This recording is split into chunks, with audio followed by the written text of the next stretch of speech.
Noam Chomsky's views on Iran and U.S. foreign policy are complex and nuanced. He has been a vocal critic of U.S. foreign policy for many years, and he has argued that the United States has a long history of overthrowing democratically elected governments in Iran and other countries. Chomsky has also been critical of the U.S. sanctions on Iran. He argues that the sanctions have caused immense suffering for the Iranian people, and that they have not been effective in achieving their stated goals. Chomsky believes that the United States should pursue a more peaceful and diplomatic approach to Iran. He argues that the United States should lift the sanctions on Iran and return to the Joint Comprehensive Plan of Action, JCPOA, the Iran nuclear deal. He also believes that the United States should withdraw its military forces from the Middle East and stop supporting repressive regimes in the region. Chomsky's views on Iran and U.S. foreign policy have been met with mixed reactions.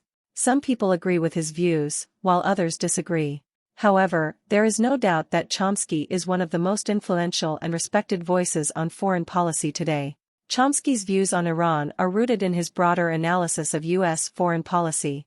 He argues that the United States is a hegemonic power that seeks to maintain its global dominance through military force and economic coercion.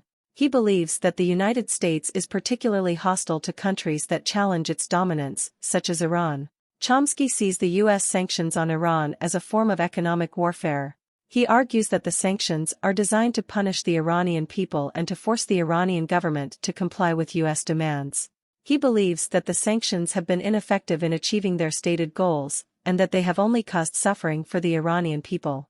Chomsky believes that the United States should pursue a more peaceful and diplomatic approach to Iran. He argues that the United States should lift the sanctions on Iran and return to the JCPOA.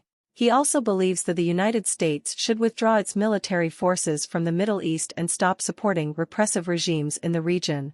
Chomsky's views on Iran are important because they offer a critical perspective on U.S. foreign policy. He challenges the conventional wisdom about Iran and argues that the United States is the real threat to peace and stability in the Middle East.